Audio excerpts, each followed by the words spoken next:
Welcome you all. Oh, the Australian. Yeah. Does he write Australian? Open the meeting. If everyone could come to order, please. We have a number of elected members here. Councillor Dutta, Councillor Coates, Councillor Posselt, Councillor Kitsos, Alderman Bloomfield, Councillor Kelly, Councillor Harvey, Councillor Loberg and myself. We have an apology from Alderman Zuko.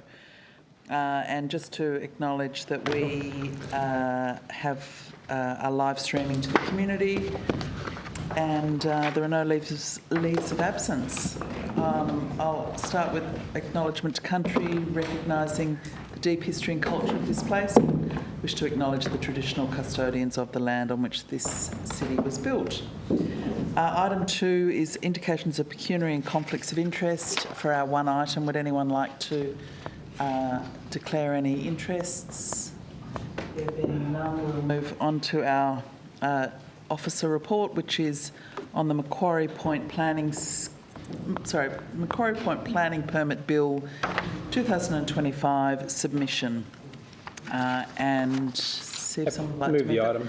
Moved by Councillor Harvey, seconded by Councillor Posselt. I'll open that for discussion, or I'm just wondering whether anyone would like to provide an opening statement on the submission at all. Has everyone read it? Ms Lawley or Mr Noy, Ms Turner, would you like to say anything for us?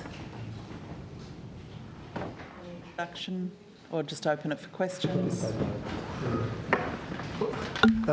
Through you, Lord Mayor, I think it's fairly self-explanatory. There are three main components. There's the report, there's the bill, and there's the draft permit. And the officers within the limited time available to us, have put together a fairly considered response to those three elements. And yeah, we welcome any specific questions that you may have in relation to that. We might start with questions in case people would like to ask questions before they make any comments. Any questions anyone's got?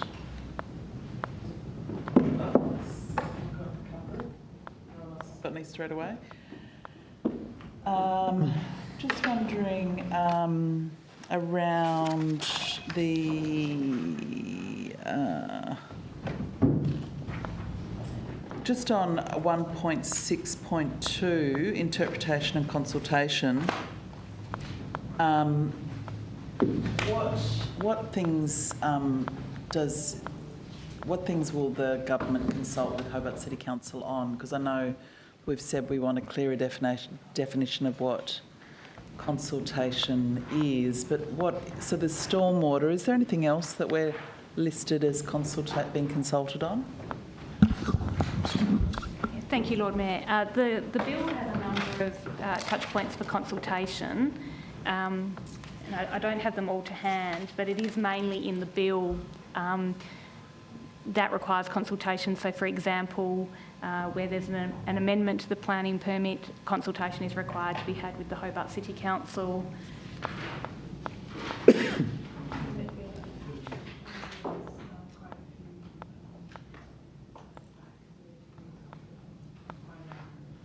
Sorry, Ms Lawley's jumping into me there.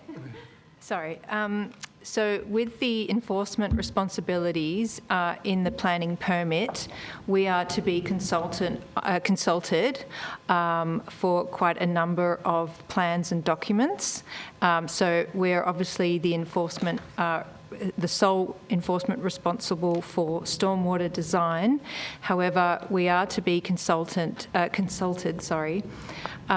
for the construction environment management plan, the construction traffic management plan, the operation waste management plan, the operational noise management plan, and the final plan of subdivision and schedule of easements. We are not the regulator, however. That for all of those documents, that falls to the Secretary and State Growth or a delegate nominated by them. Right.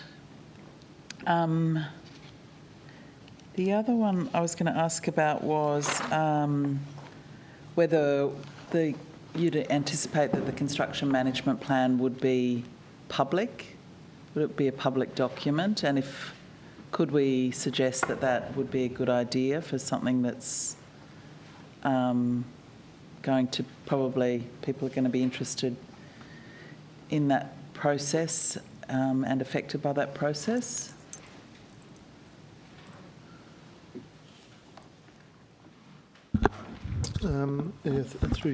To you, Lord Mayor.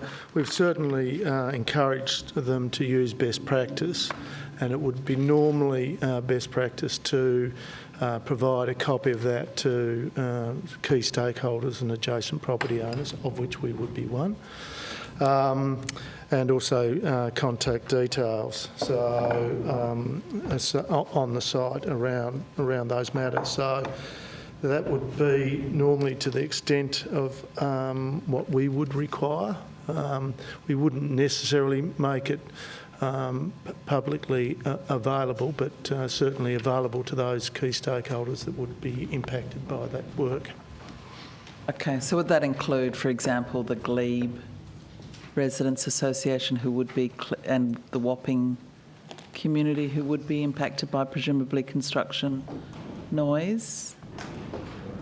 I think anyone that could potentially be impacted, we would be encouraging the proponent or the construction contractor to be in contact with them.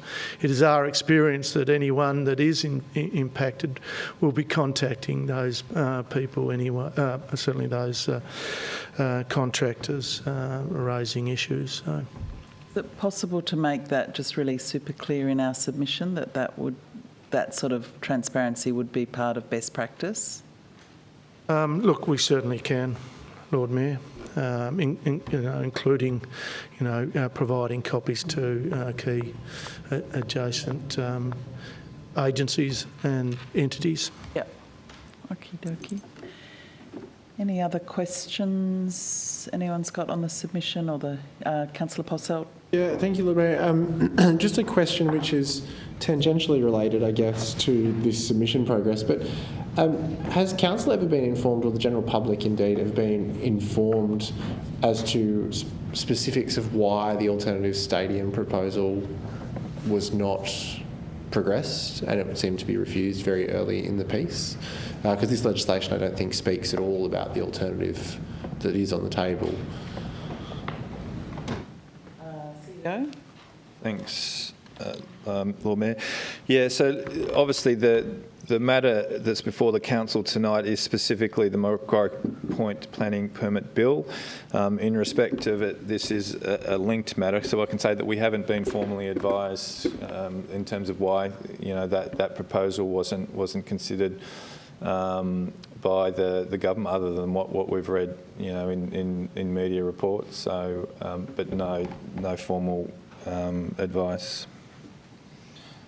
Thank you, CEO. And I guess just to follow up to that, is it possible for us to endeavour to try to have some further understanding as to why, whether or not that's through contacting a relevant minister or the proponent? I'm not sure, but it just seems that the community don't understand why it's not on the table either. So it'd be great to follow that up. Thank you, Lord Mayor. Yes, that's something we can do. Thank you.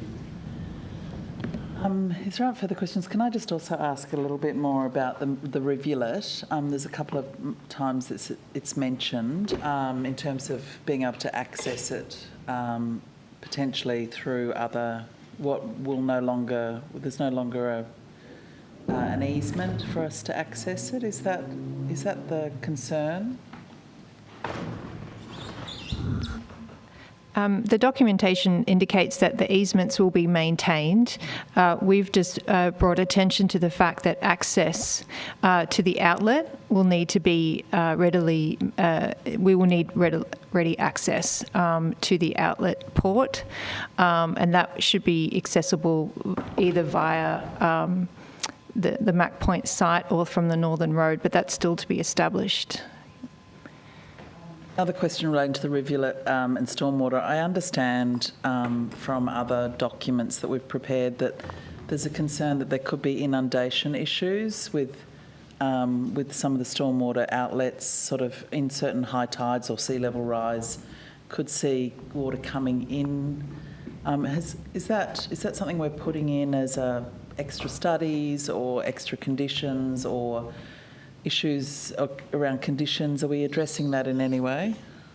Yeah, look, it's certainly a valid issue that hydraulic engineers will be considering in any detailed design work that is submitted for our approval so far as stormwater infrastructure is concerned, given we're the intended authority to oversee the approval of that work.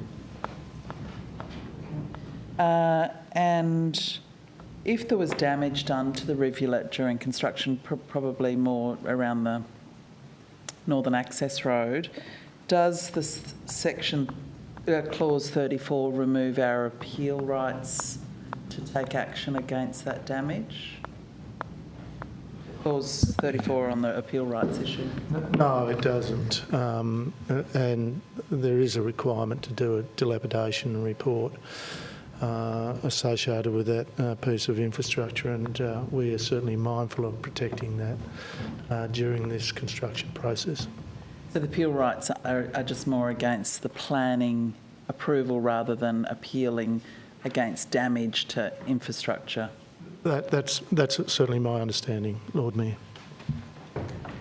And also there's a section on financial impacts and fee exemptions, clause 30. I'm just wondering why or what fees we're worried about losing or missing out on. Clause 30 exempts the development from paying fees. Yeah, look, Lord Mayor, and as contained within the report, I think the main issue that we have in relation to that element is around stormwater fees, because we will be the assessing agency dealing with that matter, and it's not an insignificant body of work for our engineers to undertake. So one final question on stormwater. Would we envisage that we may get there to be work done on sort of sea level rise at all in terms of the impact on stormwater infrastructure? Would that be something we would require, or would we? Look, our requirements do need to account for climate change impacts in all of its extent, including rainfall events and the like, to take into account that 1 in 100 year climate change impacted event. So yes, we do take into account. That'll all come to us at some point, yeah. That's correct. And will officers report back to, I mean, normally you wouldn't report back to us on stormwater, but given the public interest in this, would that be something you'd provide occasional updates to elected members on that work? Look, of course we could if there was an interest at the elected members level in that detail. Yeah. Okie doke. Any other questions or contributions? Councillor Coates? Yeah, look, I have a question. So in our officers' report, one of the issues that they've laid out is the consultation process, and it's saying that we recommended consultation to include a good faith effort. But when I was going through the second reading speech, it talks about the fact that under the Act, the bill, however, includes a constraint that to enliven limitations, appeal actions and decisions must be in good faith. And then when I go to the clause notes, clause note 34, talks about how anything done under this Act must be done in good faith. So I just wanted to get a little bit of understanding around that concern in the officers' reports. Is that just because it's not explicit in the consultation part of the bill, as in they wanted a separate clause, or they're worried that it's not far enough in terms of having it in the appeal rights and actions being taken under the bill. Yeah, thank you. So the bill in a number of cases just requires that they have to consult with council before they make a decision. Our concern is, what does consultation actually mean? Now, we accept that the second reason in speech may well say that they have to do that in good faith, but is that just simply saying this is what we propose to do, and they call that consultation? So we just want a little bit more definition around what is actually required that isn't in the Act and it isn't in the permit. The discussion. Alderman Bloomfield. It's interesting that we are concerned about the concept of consultation. It appears to me that they are merely applying the process of consultation as we applied it to the public ourselves. And I think it's important to note that when we're on the other side, when the word consultation is used and the person with lesser power sees it as being, are we simply being told something, or do we have any import at all into this discussion? Do we have any power? Do we have any ability to promote change to the ultimate outcome? And as we're discovering with this particular scenario, we probably don't. Just as when we've had other consultation processes where we are the person of the greater power, people on the other side also see that this is a process that is ultimately flawed, and now we wear it. So I think perhaps it would be nice to perhaps ask, if we do disagree with something, if we do have an issue with, say, stormwater, do we actually get to have any genuine alteration to the plans or to behaviour as a result of our concerns? Because at the moment I do feel, unfortunately, that we probably don't. Further discussion? Any further discussion on this submission? Speak now for a hold your peace. I'll have a go, Lord Mayor. I've actually written myself a little speech because I think there are some pretty wide issues at play here as well as our submission. Look, I just wanted to mirror the words of the excellent submission that we're lodging tonight, or we're approving tonight, and express my own deep disappointment with the government's handling of this issue. They should never have signed on to this ruinous and unnecessary stadium, and having done so, they really need to stop fudging the financial figures and come clean about the real costs and the issues facing us here. The first and most basic problem for me is that the stadium and its concourse will not fit on the proposed site. This is not my judgment, it's the judgment of an architect who was hired by the RSL and who came to brief us. It is also the judgment of other design professionals who have briefed the council. The proposed stadium doesn't fit on the proposed site, and no amount of wishful thinking will actually make it so. The other major problem is the true cost of the stadium, which we've dealt with quite significantly in this submission, which I'm very pleased to see. It's currently unknown because the government refuses to include the price of essential transport infrastructure that the stadium requires to operate. The Collins Street pedestrian bridge, changes to Davey Street, the underground car park, and most expensively at all, the rapid bus service, which may well have a price tag exceeding $500 million. All of these are part of the plan to move people in and out of the stadium, and none of them are included in the final cost. I would actually ask how anyone in Parliament could make a decision about this stadium when the true cost is being deliberately withheld from them. Anyone apart from the Labor Party, that is, who appear to have drunk the stadium Kool-Aid and signed the blank cheque without even seeing the enabling legislation, let alone the cost. So look, just to finish up on the issue of cost, the sale of government land to provide extra funding for the stadium overruns is also now up in the air. Is this government still proposing to sell off land to fund the stadium cost overruns, given the Premier's recent pledge not to sell off any government assets at all now? I mean, and who would know, really, with this government? They do tend to say one thing before the election and then another thing afterwards, as Save UTAS supporters would be aware. And finally, I just want to thank the staff who prepared this report. It's an excellent summary of the unaddressed problems facing the stadium proposal, and I commend it to anyone who wants an honest assessment of the deficiencies in this particular proposal. Thank you, Lord Mayor, and thank you to the staff. Deputy Lord Mayor. Yes, sorry, Lord Mayor. I just actually had a question.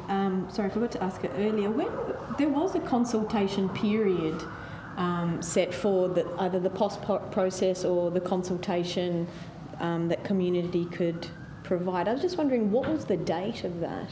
When does it cease?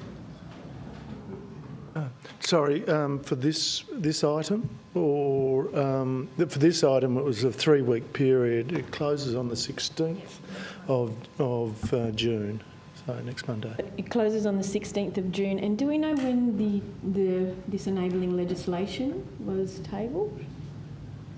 The other day, last week, I think. Yes, Okay, thank you. a week or so ago. It seems a long time now. Any further discussion? Councillor Dutta. Thank you, Lord Mayor. I too have, because of the sensitivity of this particular matter, I've also written something down in case I'm misrepresented or misquoted. I want to once again thank the staff for an excellent job that you have done, not only on this matter, but a number of other matters, even with regards to consultation. Our consultation is very different to the consultation that we're going through at the process. I think the way we consult at the council is pretty commendable, and I think the staff, they do their best to make sure that we do as much as possible with regards to engaging with the community. However, this evening it's to do with this particular bill, and I want to begin by saying that this council ought to vehemently object the draconian draft bill.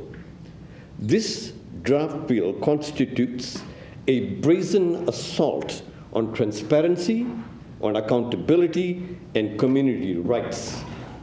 The proposals would abolish fundamental rights, eliminate all rights of appeal, including judicial review.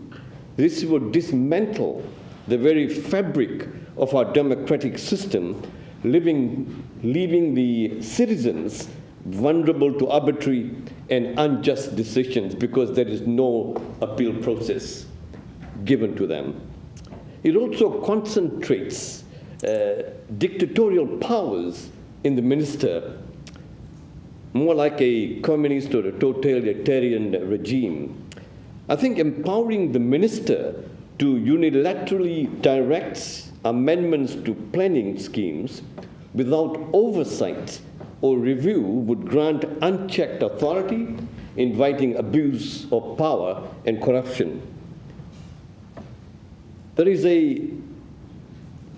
another point which is very important, and that is exempting infrastructure works from review under the Public Works Committee Act 1914 would create a secrecy-shrouded environment, shielding questionable decisions from scrutiny and accountability. I mean, these changes would in fact eviscerate or dismantle the very principles of democracy, which is accountability and transparency. It will disempower communities and silence their voices. It has the tendency to invite corruption, favoritism, and unchecked power. And in addition, the other point that I want to make is this, that this bill falls short of inclusive consultation. The proposed bill's failure to define consultation is very suspicious to me. The bill ought to ensure that all parties are genuinely consulted and included. The bill's provisions may actually limit the scope of consultation and undermine the principles of participatory democracy or governance. By not providing a comprehensive and inclusive framework for consultation, this bill risks, firstly, disenfranchising and marginalizing communities. By failing to ensure that all voices are heard, the bill may perpetuate existing power imbalances and further marginalize already vulnerable people or groups or communities such as the First Nations people. It is undermining transparency and accountability because without robust consultation mechanisms, decisions may be made without adequate scrutiny, leading to a lack of transparency and accountability. And furthermore, missing the opportunities for innovation and growth. by not harnessing the collective wisdom of diverse shareholders in this particular project, the bill may miss out on valuable insights and perspectives that could inform more effective decision making. The Hobart City Council, we as elected members, I would urge that the government ensure that consultation is truly inclusive, participatory and meaningful. Only then can we build a governance framework that truly serves the needs of all the shareholders. Therefore, we demand, or we urge, the withdrawal of this draconian draft bill, which threatens the very foundations of democracy. And let me finish by saying this, that history will judge us if we stood by and said nothing. Thank you. Councillor Harvey was up next. Thanks, Lord Mayor. I'm just going through the dates in my head of where we'll go next with all this, with potentially an election coming up, which I'm assuming we're going to learn about in the next day or so. Would that be correct? Yes. And I'm also curious, how did we go when we presented to the MPs? I think yourself and you guys presented to the MPs. How many turned up at that presentation or that briefing? So we've done both. We did a face-to-face and then we've done one-on-one. So we've probably reached about 10 MPs, and we've probably got about another 3 legislative councillors in the diary at this stage. Okay. But we might have a different scenario in a month or so of who we'll be speaking with and what their views are on a stadium, and the stadium could decide the future of a number of MPs in Parliament. There will be some new MPs as well. We've had a couple of retirements in Parliament. So I'd like to think that during the election we can continue lobbying MPs and potential MPs. So I'd like just a small amendment to be included, a dot point 3 or a part 3, that the council right to all, if an election is called, that the council right to all candidates. We'll start off with Clark. Maybe we do it statewide. That is for debate. I'll move for Clark candidates and potentially statewide candidates, gauging their views on this stadium in Hobart. We're not asking them whether they support a team or not, because I think that's clear that basically most Tasmanians support a team, but most people don't support this particular stadium, especially when we have 2 perfectly good AFL stadiums that could be used. But currently we're being held to ransom by the AFL. So the motion is that the amendment. The amendment, sorry, is that we write to all candidates in the Clark electorate and send them a copy of our submission on the bill. Okay. You have a fairly narrow scope when you're dealing with a special council meeting, and the council meeting we're dealing with tonight is a submission on the Macquarie Point Planning Permit Bill 2025. So, I mean, what you're talking about is something beyond the submission. Okay, I support the submission. No, yeah, so it's just around whether it can be... So you don't think this, what's the, like, give me a Latin word for this, what am I, ipso facto or something or other? Well, it already says here that it's going to be provided to all members of state parliament. So you could just add Clark candidates as an amendment. You could ask the question, are we prepared to do that? And I would certainly say that we are. Okay, I'll put it as a question rather than amendment. There you go, you've got the question. And the answer would be, yeah, would be happy to do that. Well, there you go. Could have saved myself a 30-second ramble then. Yeah. Thanks for the advice. Councillor Posselt. Thank you, Lord Mayor. Just listening in, I think Councillor Harvey has raised some good points. It is I don't actually need to speak, but it is a question just with a slight preamble as well. Quite often the way that people navigate into our agendas is only clear to people who follow the council's inner workings. Is there a way that we can publish our submission to this in an easily accessible manner? Perhaps it's a dedicated portal on the website, social media, but in a really plain English version so that it's accessible to people out there in the community to understand our quite objective, I would say, our quite objective issues on the process side of things. Is that something that can be done? CEO can respond to that, but my understanding is that everything is, like all of our submissions on the stadium are in one place. Yeah, and this will go on there as well. Yep, certainly they're available. Look, I wouldn't be of a mind to want to rewrite it. I would expect that it is written in as plain in English as we bureaucrats can write. And certainly we'll make it available for people to be able to review, as the Lord Mayor has said, through that central repository. Thank you. Can I just add that question, a sort of statement or response? One of the requests from the briefing of the legislative councillors was that we create a video that outlines some of our the issues that the council has identified, which is a question that's been has been raised with staff. But I think to do an informative video is a reasonably extensive resourcing requirement, but that ask has been made from the legislative councillors previously. Thank you, Lord Mayor. That's very helpful to what I'm looking for. Recognising the bureaucratic speak is difficult. I don't think there's any Latin in there, though, so that's good. No, I got my Latin wrong then.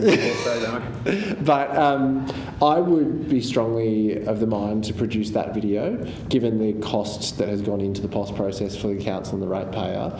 And I know that we have a hesitancy sometimes to put controversial things on our social media, but again, this is the sort of communication piece that I think is missing. I don't think publishing this simply to our website within the stadium portal is enough. Do officers need further endorsement from council to go away and produce that video or to post on social media? Do you need an amendment, or are you happy to take it on? It's something that I would take it on notice as a question in terms of it is a resource. In terms of undertaking it, we have completed significant time and energy in terms of preparing the submissions, and again, whether a video can or can't be produced, it's something that I'll take on notice and advise the council.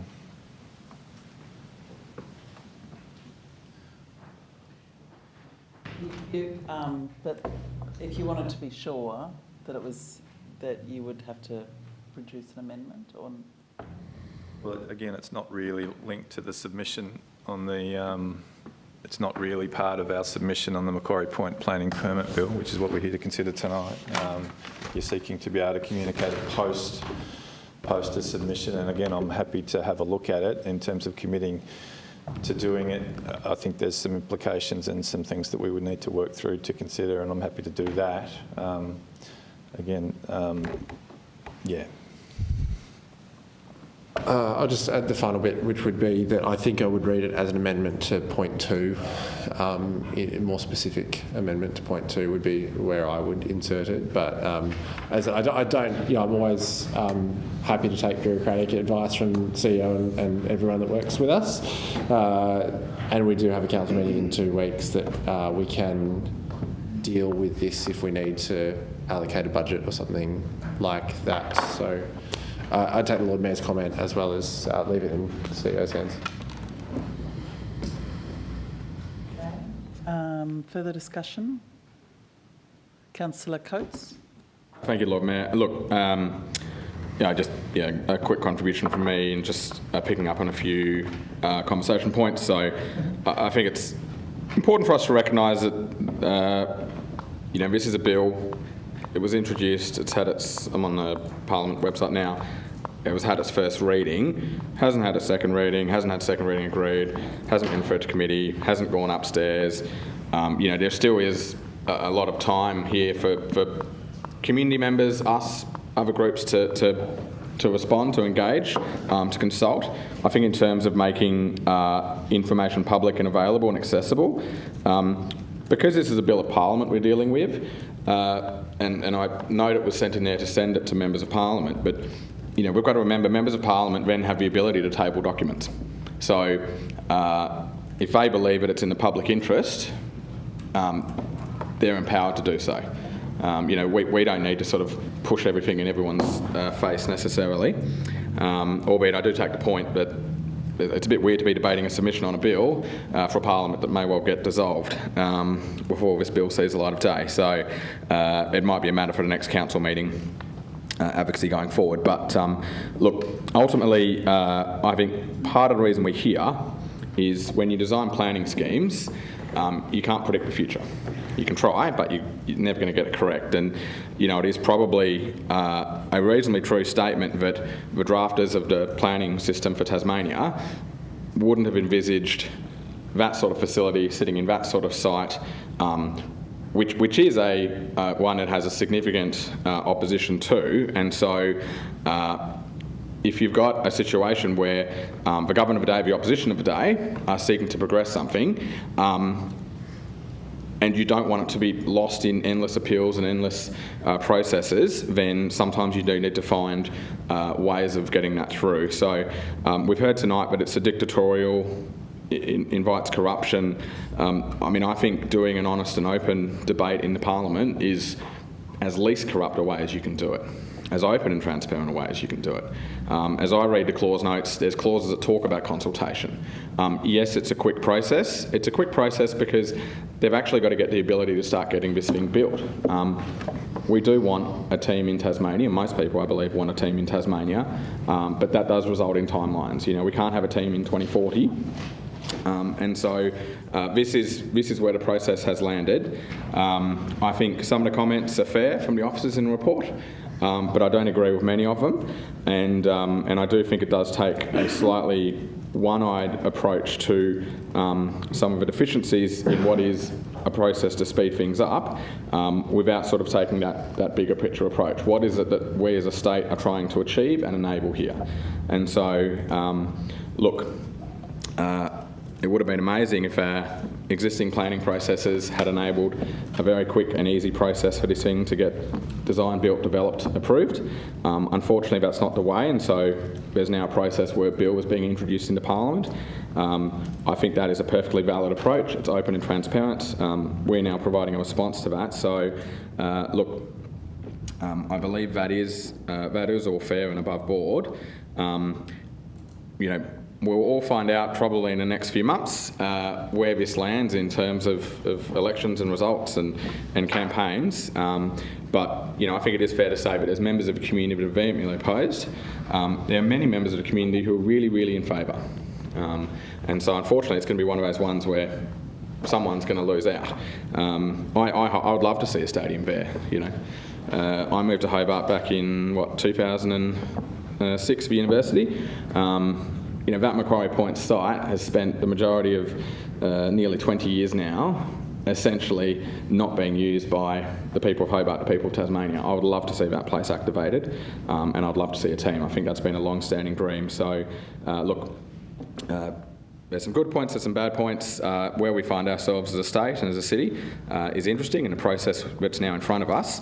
But I think it is a fair process, and if it does end up going down this path, I think it's a fair way of getting the community on board to have a process whereby the stadium can be built, designed, developed, approved. And I would note that I'm not sure what the 1914 Act was referenced, but the building and permit codes are referenced in the Act as still being applied. So we can be confident that it will be built to standards. Thank you. Further discussion? Just have a question through you. Just have a question through you to Lord Mayor, just for clarification. Is it true that in this bill there are significant powers given to the minister, and there are no provisions for appeal? Can that be explained? If I misinterpret that, thank you. Ms. Turner or Mr. Noy?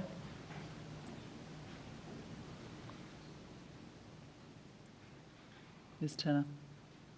Yes, thank you. If I understood the question was whether or not we could appeal any amendments to the permit, no, the Act removes that appeal right. Thank you. Can I ask just a couple more questions, sorry, before there's other contributions?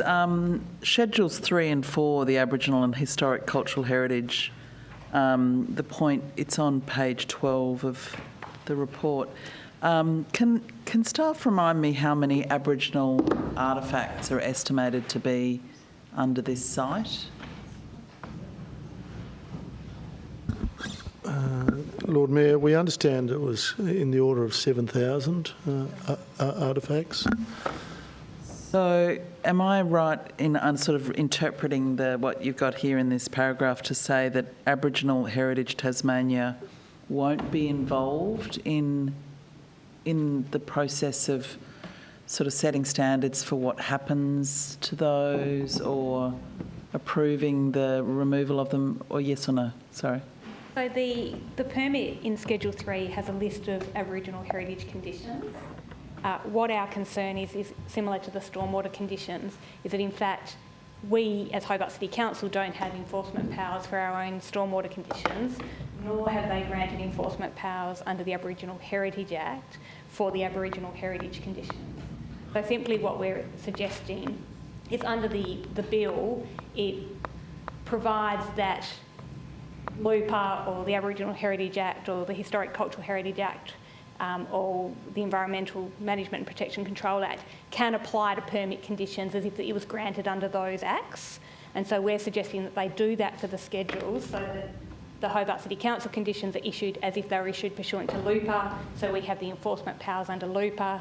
The Heritage Council conditions are issued include a clause that they're issued as if issued pursuant to the Historic Cultural Heritage Act, so the THC have enforcement powers under their own act, and similarly with the Aboriginal heritage conditions, that they include a statement that they're issued pursuant to that act, so they can be enforced under that act. So can you give me an example of what sort of conditions they might want to enforce that they'll no longer be involved in? No, the conditions, I assume the conditions in Schedule 3 went through the same process that our stormwater conditions went through, that we actually recommended those as conditions to be attached to the permit at an officer level. All we're suggesting is that if you're going to give the EPA enforcement powers for their own conditions, then you should replicate that for all the other conditions that have their own act for enforcement. So with that act, for example, it might say that if you dig something up, you can't just throw it in the bin. There's got to be a sort of process to look after it. I'm not familiar with the terms of that act, but all we're saying is if Aboriginal heritage conditions are proposed, and they are, then you should be granting the enforcement powers that come from that act for those conditions in the same way that we are asking that you give us LUPA powers enforcement for our conditions. Okay. I guess so related to that comment, so at the moment if we had a concern about the way the stormwater was being built, we couldn't be the ones to would we be able to have access and go and check compliance if we don't have the enforcement powers? The Act gives the Minister the enforcement powers, however there is no mechanism in the Act for the Minister actually to exercise those powers. So obviously under the Land Use Planning and Approvals Act, when we're the enforcement body, we're given a range of powers to enter property, to issue notices, to issue infringement notices.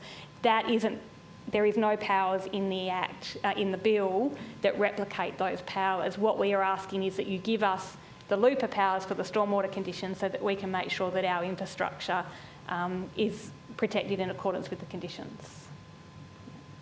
But with the stormwater, we would have those enforcement powers. We don't currently, we don't either. But what we are requesting, it does appear when you read it, they've certainly given those powers to the EPA under the Environmental Management and Protection Act. I suggest it may just be an oversight that they have included that provision for Schedule 5. They just need to replicate it for Taswater, for us, for the Aboriginal Heritage and for Historic Cultural Heritage Act. Okay, thank you. Any further discussion? Deputy Lord Mayor? Yeah, thank you very much, Lord Mayor. I just wanted to start by saying, look, I accept that those who produced and developed the planning scheme at the time would not have envisaged that something like this would have come up. But I would like to maybe point out what is important is at 1.3 that's noted here in the report summary. And it says, the City of Hobart does not support this bill as the City does not support the abandonment of the POS process. The City expresses its deep disappointment with the State Government's handling of the stadium proposal and its disregard for the Tasmanian planning scheme. So we had the planning scheme. It obviously didn't go down that path. We had the POS process, which a project of state significance should follow, didn't follow that process either. So when reference was made about corruption, it referred, in my mind, to what is contained within the draft bill and those overreach of powers that have been provided to the minister. So we weren't debating this public consultation process or any other aspects, but we were talking about things that were contained within the bill. And for example, not having those appeal rights, not being able to appeal something on judicial review, which some would say makes the draft bill, or that aspect of it, ultra vires. I do want to note as well that it was already said before that the consultation for this particular process ceased on the 16th of June. I would like to highlight that the draft bill was tabled before the consultation process even ceased. Lord Mayor, I was really lucky today.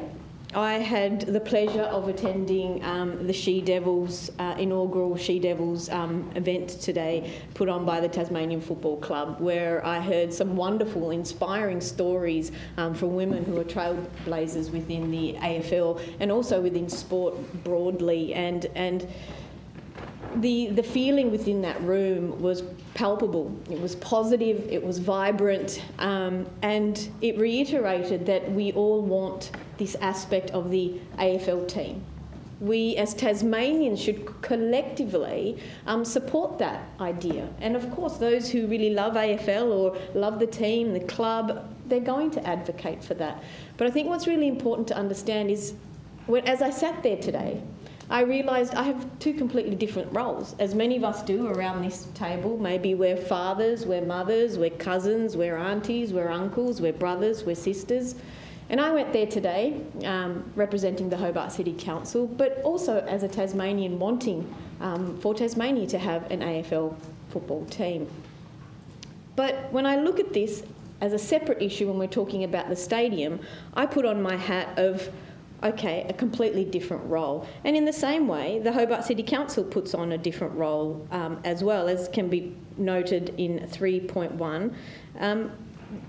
We are coming at this from having completely different roles within this. So council as the municipality in which the proposed development is located, as an asset owner of local roads, as an adjoining landowner, as the body that is responsible for the future strategic land use planning agenda for the city, as the responsible agency that has considerable experience in assessing and managing planning applications, and as an advocate representing a range of different community views. So I look at this, the stadium that is, and the various different process that has not been applied to the build of the stadium, to this particular draft bill that has been proposed. And today, here we sit, we're looking at the submission that the City of Hobart, that our wonderful staff have collated, put together, researched, and very thoroughly outlined so many different flaws with the draft bill itself. It is not just about a lack of consultation. It is so much broader than that. There are so many outstanding issues that really, to me, reflect that this is an egregious breach of process when we're talking about a democratic process to be followed. Ministers having so much overreach. And so I really want to thank our staff for the submission that they've made, for my council colleagues around the table for their contributions. But I am really also, as the opening statement says in our submission, quite disappointed with the current process that has been undertaken. Thank you, Lord Mayor. Thank you. If there's no further discussion, Councillor Kitsos. Thank you, Lord Mayor. Look, I'm really heartened tonight to hear the contributions from the people around the table, and I was going to point out 1.3 in the report also, which the Deputy Lord Mayor has just read to you, because I too, I see this in light of what it is, which is a way around the POS process, because the government didn't like what the results of the POS process said, and yet in this report, we're pointing out exactly the same flaws. The government has been told that this is not going to work, and yet they continue to push ahead. So I'll just run through some of the concerns which continually come up and are yet to be addressed or fixed throughout this process. So the Northern Access Road and Bus Plaza, they're excluded from the draft planning permit and there's a lack of detail. The stadium design and usage, field shadowing has shown that it's unlikely that cricket will be able to be played. Cultural heritage, the culturally informed zone of the city, is so reduced, you could argue that it is insignificant and not even there at all. The Collins Street footbridge, which is a vital piece of infrastructure to make sure that people can safely move from the city to events, is also excluded. The delivery of the rapid bus network, another piece of transport infrastructure which has been deemed vital, essential to this project to actually get people to this stadium. Also, uncertainty about deliverability and the benefits.